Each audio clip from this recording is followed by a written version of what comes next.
Լսեք հերիք է ինձ քննիչի, դատախազի, օպերի, լիազոր մի կողմից առավոտից իրիկու ասում եք սուպեր վարչապետական համակարգա հեռախոսը վերցրեց, էս արեց, այն արեց, ես ասում եմ ձեր ասած դեպքի մասին լսում եմ առաջին անգամ, որովհետև պատկերացրեք ես ավելի կարևոր գործեր ունեմ։ Երկրում ստեղծված են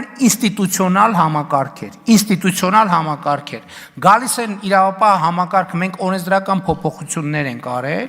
եւ այդ թվում քննչական կոմիտեն եւ հակակոռուպցիոն կոմիտեն գալիս է ազգային ժողովում հաշվետվություն է տալիս։ Եթե որևէ մեկը կասի, որ վարչապետը ինձ ասել է, որ կոռուպցիայի դեմ չպայքարես, եւ ընդհակառակը որևէ մեկը կասի, որ ես չեմ ասել բոլորին, որ ով որ կոռուպցիայով է զբաղվում, իմ անձնական թշնամին է, դուք հիմա եկել եք ինձ մեկ էլ ասում եք բանում, բայց գիտես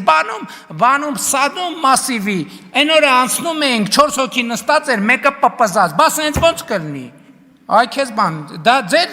զբաղվելու գործն է, պատգամավորեք, զբաղվեք, ինստիտուտներ կան երկրում։ Ես ուզում եմ մի հատ ձեր դիրքորոշ, դուք ուզում եք երկիր ինստիտուցիոնալ ի վերջո ըլնի թե չըլնի։